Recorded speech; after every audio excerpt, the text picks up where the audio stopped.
Hello everyone, this is Matthew Frailey with BreakpointTrades.com, bringing you advanced technical analysis, market commentary, trade ideas, and mechanical systems. And we've been doing this for individual traders, mom and pops, and institutional professional traders since 2003.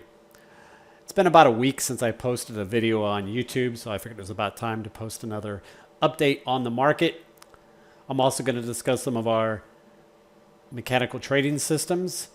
Some of them triggered on Friday for a nice long entry, and that played out well today. And I do plan to post some extra videos this week. So let's go ahead and get started here with the newsletter. So tonight's newsletter, I'm recording on Monday, November 29th, 2021. This is a review of the markets. As you can see via the table of contents. The first thing I'm going to be discussing before I get into the market, make some administration comments about our SPY systems. We actually had 3 SPY systems take a long trade on Friday on that sell-off. Those are reversion to mean type systems. We have 21 SPY systems. So 3 of them actually triggered on Friday, which went out to our subscribers. And I'm also going to make some comments about the KISS systems. And later this week, I'm going to try and make some more detailed videos on these things. We'll then move on to the general market, look at the various major indexes.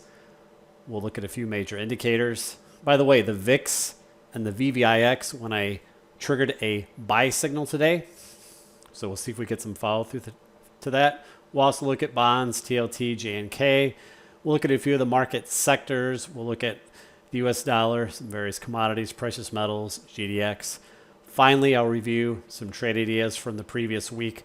I'm not going to review too many names, and I did add a few new names. Okay. As far as the market today, we had a big gap up. On Friday, the market had a big sell-off. There was some scare regarding the Omicron, but quite honestly, it was way overblown. That's what Steve and I thought.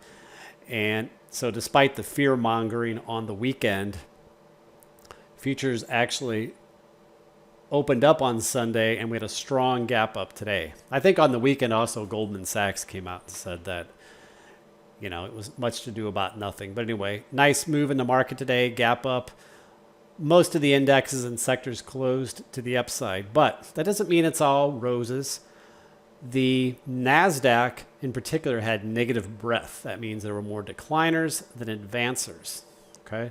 And ever more so in this market, we're seeing more and more stocks, or more and more cases where we just see a few handful of stocks controlling most of the market. So for example, in the Nasdaq 100, 8 stocks, and really it's 7 because Google's counted twice because there's 2 Google symbols. GOOG and GOOGL control 52%. So, why even look at the triple Qs? Just look at those 7 stocks. So under the surface, there's a lot of stocks not participating in this market. We're just to have a handful of stocks controlling things. Okay. XLK, that's the technology ETF. 2 stocks control over 40%. 3 stocks over 50%. So it's pretty crazy these days. The market used to not be like that. All right. But anyway, nice update for the market now. The small caps in particular, IWM, they closed down. And that chart still looks ugly. So we'll see how that goes. And I did add a few trade setups. But the first thing we're to discuss are the systems. So let's go ahead and take a look at that. So this first image below, item number 2, this is our SPY systems, which, as I stated,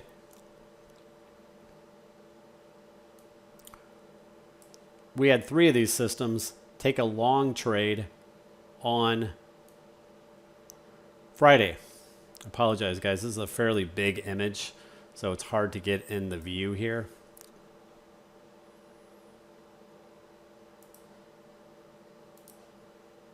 So here we go. So regarding the SPY systems, they're mostly reversion to mean except the breakout subsystem. But every one of the other systems are reversion to mean.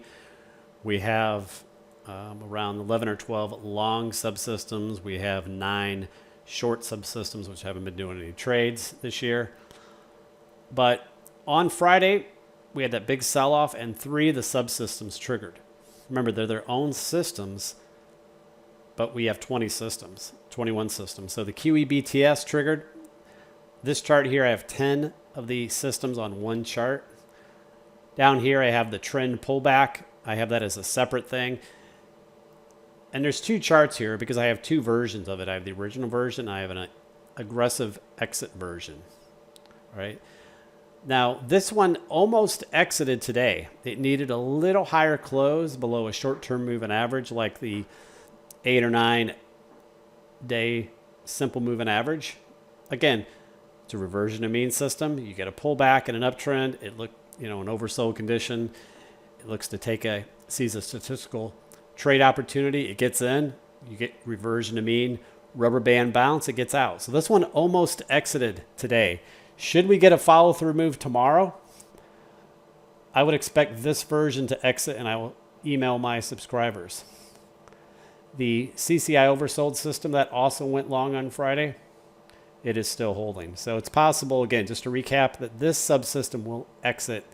Likely for the website, what I'm going to do is, if this one decides to exit on Tuesday, what we'll probably do is exit half of our position and then keep the other half to one of these other systems. All these systems are pretty good. Most of them have 90% or higher winning trades. Statistics-wise, though, the QEBTS and the CCI have higher or a better statistics than the trend pullback.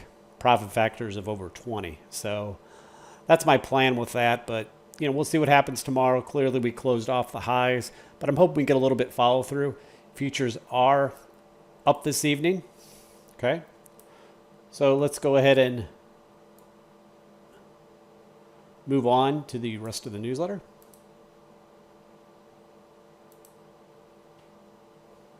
Image number 3 below.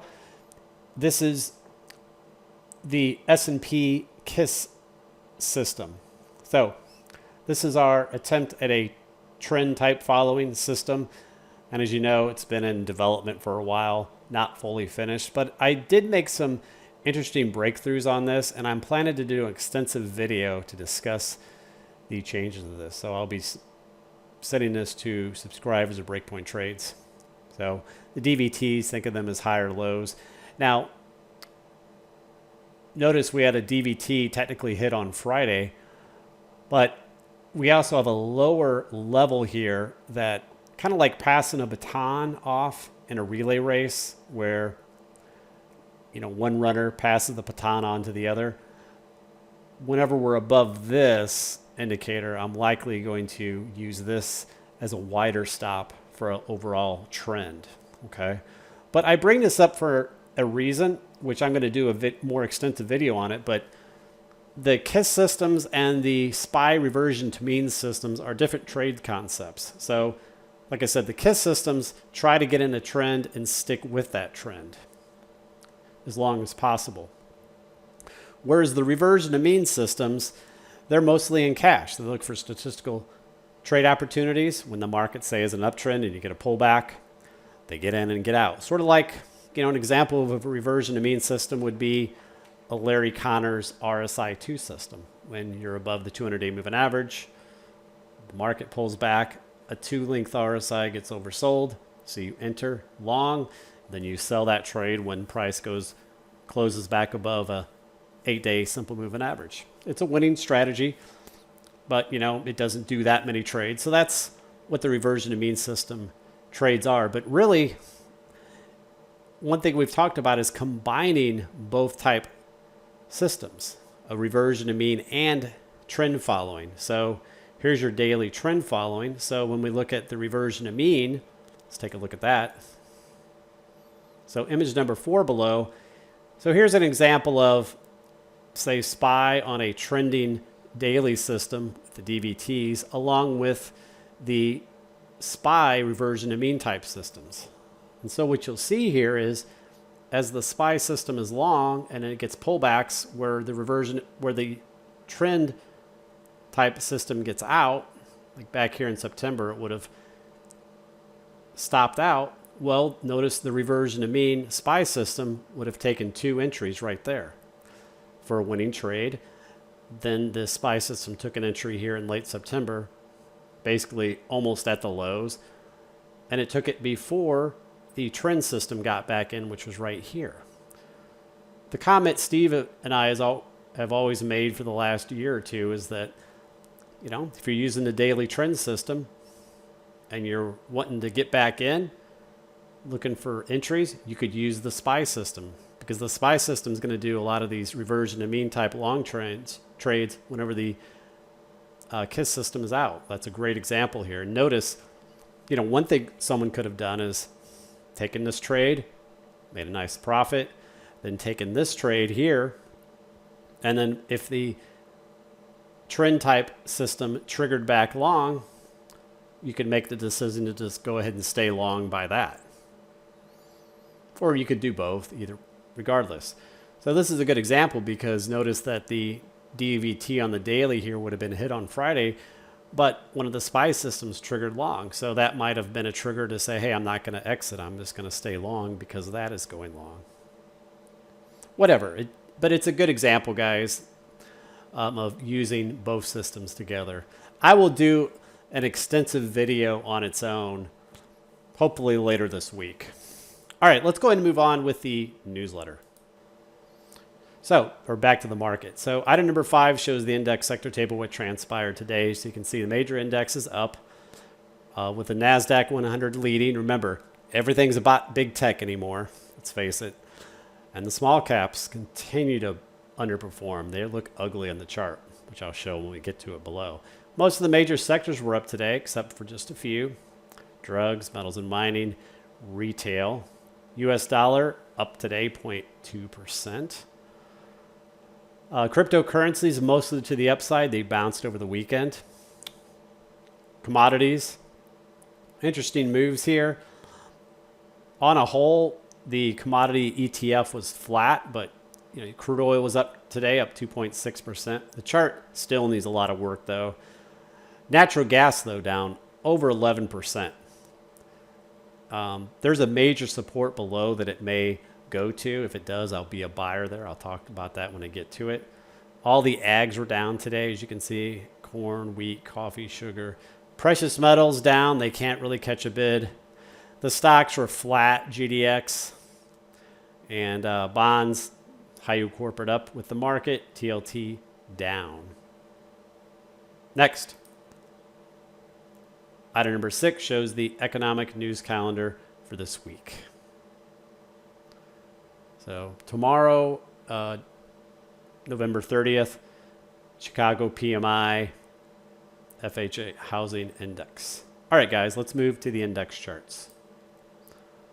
First chart below, item number 7 is the daily snapshot of the major indexes. So, you know, the Dow here, you can see it bounced today, but it was mostly an inside day within Friday's lows. This August highs, early September highs did not act as support. We fell below that, so that is potentially resistance now, as well as the 9 EMA. The S&P, we're still above that, so that's potential support. Same, you know, obviously the Nasdaq area is still holding up. But if it were to turn down, I'll go ahead and draw this in.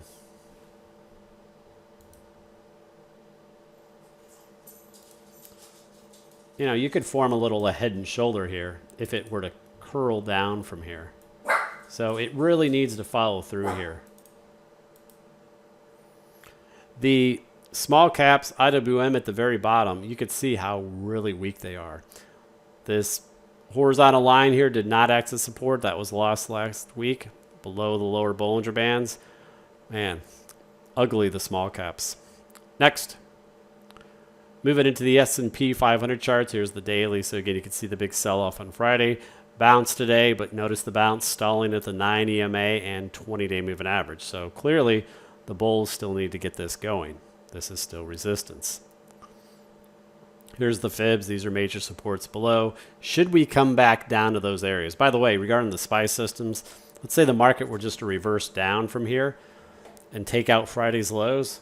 What would happen? Well, the SPY systems would likely take a second entry on some of those subsystems. 50-day would be your next major support. Next. Chart number 9, here's the 60-minute time frame. Again, so far we got a series of lower highs in place, even with today's rally. So you can see the dotted downtrend line I drew. So the bulls need to get over this. Okay. Now this bounce so far is larger than this, so we do have a little symmetry break, which puts us a little higher odds at forming a higher low. We'll see if we can get that or not. Moving average ribbon, of course, is still bearishly stacked. That went bearishly stacked early last week. Remember, guys, I talked about, I think last week on Monday, I said don't just assume that Thanksgiving week would be an up week, because it usually is historically, and it was not an up week. That's why you have to adhere to your triggers, and you can't just look at some historical stat and think it's going to play out. But anyway, short term, that's your resistance. We need to see price clear that. So far, you know, volume patterns don't look great here. Next. Chart number 10, here's a 15-minute chart. You can see these lower highs in place. Here, the dotted line that represents the symmetry. So again, the move off the Friday's lows is larger than this move. So we did technically break symmetry. So we'll see now if we can form a higher low. Futures are up tonight, but again, we got a lot of resistance to clear. Just like I showed in the 60-minute chart, you could draw a downtrend line here. You have a series of lower highs in place. And finally, chart number 11, here's the 5-minute view. Shows you today's action. Big gap up in the morning. We stalled at Thursday and Friday's lows. Pulled back. We formed a little bull flag here. This was a trade opportunity in the morning. I took that. You could see how the moving average ribbon had a bullish pinch here. Those are always, especially the first pinch, are always low risk trade opportunities, especially since you pulled back. You held this little support. You had some dojis. That was an easy long in the morning to take, guys. These are nice trade here. So even if you didn't come in long to today, you get a nice opportunity right here. Okay. You can see we made a high here midday, pulled back, basically back to this area. So we'll see what happens tomorrow. Again, futures are up a little bit tonight. That I can obviously change. Next. Chart number 12, back to the KISS charts. Again, I already discussed the daily KISS here. Like I said, this DVT was hit on Friday, but I am considering a model where, you know, longer term investors or those who don't want to make very much changes could have a DVT, say, below this lower area. Again, I'll cover that more extensively on a separate video. Next. Chart number 13, here's the various cycle time frames. So a couple things. First off, the half day, 195 minute. Last Friday, when we had the sell-off, we had the buy cycles here, and we had the A here. That's amateur buying. So that ended up being a nice little low for at least a bounce. We got that bounce today, but we're still below the ATR resistance. Below the ATR resistance here in the 120 minute. And the 60 minute here, the cycles have been really good. Notice the price bounced from the buy cycle last week, stalled at the sell cycle, bounced from the buy cycle on Friday, and we got a little sell cycle here in a day. So we'll see if that plays out or not. Here's another nice guide, the moving average ribbons here. I also have along with the BPTMA Deluxe, that's this moving average that changes with slope. I also have Bollinger Bands on here, and notice at times when the BPTMA gets too wide from the ribbon, especially when it gets too wide from the ribbon but outside the bands, low risk buy opportunities or trade opportunities. Just like on Friday. Look how far the BPTMA was away from the moving average ribbon. The 9 EMA, the 20. Again, the 9 EMA is right here. BPTMA was way down here. You had this really wide look. And it was below the Bollinger Band. So, and along with the buy cycle, well, you had a very low risk buy opportunity there. That obviously played out today, but we have a sell cycle here, end of day. Next. Chart number 14, here's the daily triple Qs chart. Again, nice bounce. They outperformed today.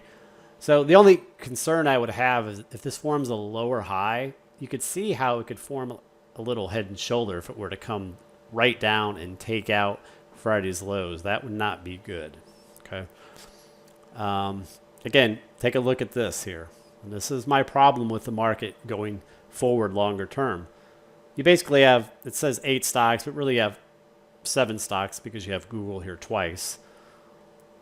They represent 52% of the movement in the triple Qs. So it's so skewed just to these stocks. Why not just look and see what those stocks are doing? Basically, you just have a small handful of stocks leading this market. You have a lot under the surface. Just look at the NYSE, look at the Russell that aren't really keeping up with the market. Next. Chart number 15, here's the 2-hour time frame. We had that 5th wave high that we pointed out early last week. That was a reason to be cautious, and we got a nice pullback.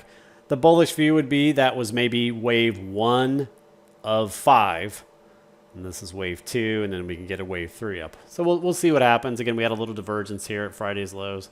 Little bounce so far, lower high still. Next. Chart number 16, here's the daily KISS chart. Now in the daily triple Qs, the DVT was not hit there. Okay. Next. Chart number 17, here's the various cycle time frames.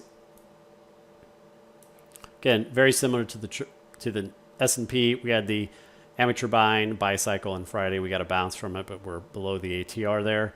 By the way, we did an end of bull cycle early last week, and that was a pretty good exit signal. I think that came on Monday. Kind of like basically validated the 5th wave. On the lower time frames here, we had that little sell cycle on the 60-minute here. On the 120-minute, we're right back to the ATR, so that's a resistance. Next.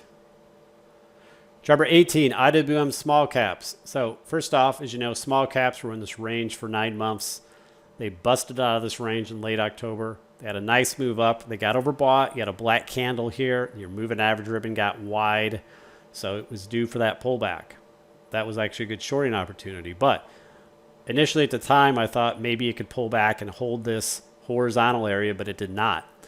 It has continued to crash. It lost the 50-day last Friday.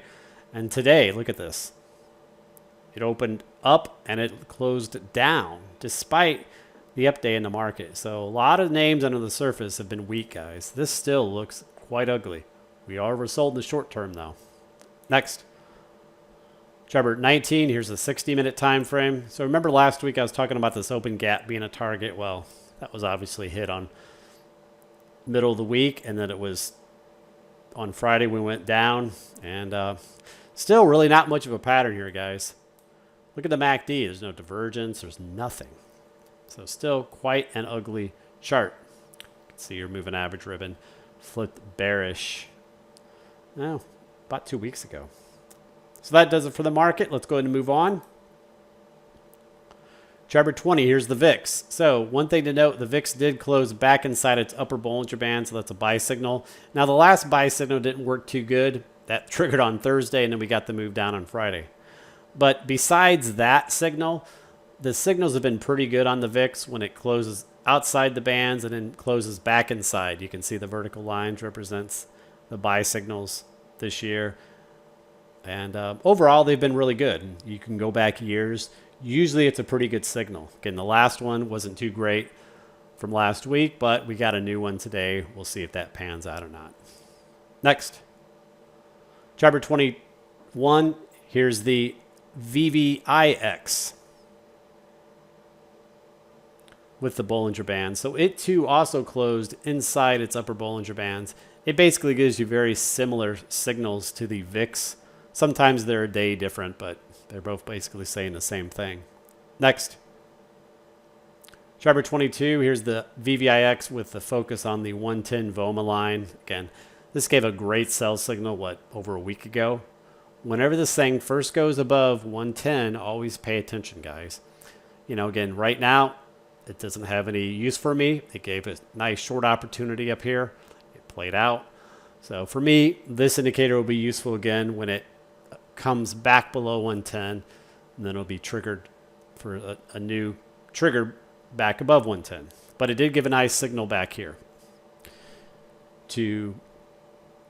This occurred the previous, I think, Wednesday. So it occurred just before the Thanksgiving week. Gave a nice early warning for the week Thanksgiving.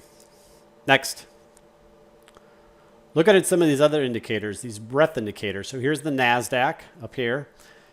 A couple of these very useful indicators. This is the new 52-week lows. You know, we were making new all-time highs on the 52-week lows the previous week, even when the Nasdaq was at new all-time highs. That was a big, big warning. Okay, even today, you still have 346 stocks in the Nasdaq making new 52-week net lows. Not just down, but new yearly lows. Okay, that's still very high, despite the fact the Nasdaq went up. Like I said, negative breadth. You had 346 stocks making new lows, and you had only 57 making new highs. You can see you had a divergence on that. And of course, here's your difference. Next. Another intriguing chart for me is this chart. This is the Nasdaq, but with a couple indicators. The NAHL, that's the new highs minus the new lows. You can see how this strongly is negative now. You generally see that after major corrections. We haven't had a major correction here, so this is, kind of a warning. But a couple of these two indicators down here, very simple indicators, really tell you what's under the surface. So the percentage of stocks above their 200-day moving average in the Nasdaq, it's down here at 30.7%. The Nasdaq's barely off the highs. And when the Nasdaq was at new highs, this was only up around 36%. So that was, you can see it fell below 50% way back here in July and has never recovered. Usually when the Nasdaq is up near highs, this thing should be up at 70-80%, like it was back here. The percentage above the 50-day, it's down here at 28%, 28.6%. So a lot of stuff under the surface isn't participating. Next. Chart number 25, here's a chart I haven't showed for a while, the NAHL, plotted as a cumulative chart. And this is starting to leak some oil here. You can see it's a nice long-term trending type indicator. Again, it tends to lag, right? But it's starting to leak oil here. You can see this year it's kind of tested these moving averages, and it isn't below here at the moment. So it is something to monitor going forward. Next. Chart number 26, here's HYG, high yield corporate, junk bonds. They have been leading down. They had a double top back here in November. Nice sell-off. You can see Friday got very oversold. Little bounce back today, but you got a lot of resistance above. The 9 EMA is your short-term resistance now. Next. Chart number 27, TLT, 20-year bonds. A lot of chop lately. Look, so I'm going to let more of a pattern develop here. But clearly had some sort of ABC correction at this point. Next. Chart number 28. This chart shows you the major sectors. Again, most of the sectors were up today. Not going to go over all the individual sectors. Let's take a look at a few of them. Chart number 29. Here's the XLK technology. Again, realize you have two stocks making up 44% of this ETF. Two stocks. Apple, 22%. Microsoft, 22%. NVIDIA, 7%. So all the three stocks, they make up 52%. Now that changes, but guys, that's pretty damn heavily weighted. Again, you can see it has a similar look to the triple Qs. A nice bounce today, but if it were to come down again and break this, it could be a little head and shoulder. Next. Chart number 30, here's the XLC communications sector. These are your top holdings, but you have basically 4 stocks here that represent 50% of it. And you can see this chart has been ugly. You had this shelf support. We lost it last week. It is now resistance. So while it did bounce today, this area up here, and the 200-day moving average and the 9 EMA are now resistance. Got a lot of work to do. Next, Chapter 31, financials. They've pulled back from the October highs here, back to the support area, trying to hold it for now. Next, Chapter 32, healthcare, XLV. They're still holding up fairly well. The bullish view is you have a little A, B, C pullback here. Still holding the 50-day. Volume picked up today. You could take a long on this with a tight stop right here, for example. Next, Chapter 33, biotech, the weakest sector in the market this year. I think it's down 20%. You can see the highs back here in February. It's up in the 170s. It's now down at 115. It lost this shelf support. Let's look at the weekly. Chapter 34, here's the weekly. And I've been showing this for a while. Again, you can see it was almost $175 back there in January. February, I mean. Formed a coil, and it busted that coil to the downside. Quite honestly, I would love it to get down into this range, 200-week moving average, near the 100 area to 105. I would be a major buyer down here. I mean, that would have been a heck of a correction. You know, down here, I would love to buy it. I think it would be a major longer-term swing. It remains to be seen if it can get down to there, but I have my hopes. Next. Chapter 53, moving to commodities, DBC here, General Commodity ETF. Again, a lot of mixed names in here. A lot like ags, natural gas are all down today, some precious metals, some of the energy up. So a lot of mixed bifurcation. You can see the black candle today, well off the highs, and it was inside day. This, of course, is your major support. Next, Chapter 36, crude oil. Was up today 2%, but guys, does it really matter? That 2% move is nothing for this big Friday down candle. Look at Friday's candle from 78 down to 68. One hell of a percentage move. So this needs work. Maybe this is showing some economic slowdown. Who knows? But today's candle essentially means nothing. Next. Chapter 37, natural gas, down 11.4%. You have a potential bear flag look to it here. For a while, I've been targeting this potential support. So if it breaks this support, this would be a target area. And I would probably buy one of the ETFs like UNG if that occurred. Next. Chapter 38, copper. Also just kind of chopping around here. Big down day on Friday, little bounce today. No change of that. Next, Chapter 39, DBA agriculture, also a nice sell-off. Approaching this trend line, we'll see if that can hold us support. All right, moving on. Chapter 40, Bitcoin. Had a nice bounce in the weekend, but, you know, so far, not much else to say. This MACD divergent high that I pointed out back here in mid-November clearly played out. Got a lot of resistance up here at the 50-day now. Next, Chapter 38 or 41, Ethereum. Nice bounce off that support, but you know ultimately it needs to take out this downtrend line. For now, pattern seems to have a bullish look to it. We'll see which way it resolves. Next, looking at some of the digital currency stocks like Mara. Hell of a correction here, so get a nice haircut. It's been trying to hold the 50-day moving average. Nice bounce today. If it were to lose this, I'd probably be a buyer here. I do own a little bit of it with a stop. But let's take a look at a 60-minute time frame. So Chapter 43, 60-minute. Notice you got a coil forming. So keep an eye on this. This could bust either direction. Next, Chapter 44, HUT, another coin type stock. Falling wedge pattern. If you're long, you can put a tight stop right here. We'll see if it can get some follow through or not. You can see 50-day moving average. Next, Chapter 45, UUP, US dollar. Little bounce today. Again, it's been in a healthy uptrend, as you know. Got overextended last week, pulled back to the 9 EMA. But obviously in an uptrend. Look at your moving average ribbons. Look at the pattern. Ascending triangle. Next, Chart 46, gold, smold. Gold stalled right at this downtrend line. Pulled all the way back. It's trying to kind of hold this trend line here, but we'll see. I really don't want to see it take out this prior higher low. The stock so far lagging. So gold, the onus is on the bulls. Next. Chart 47, silver, same deal. Stalled right at its 200-day moving average. Big sell-off.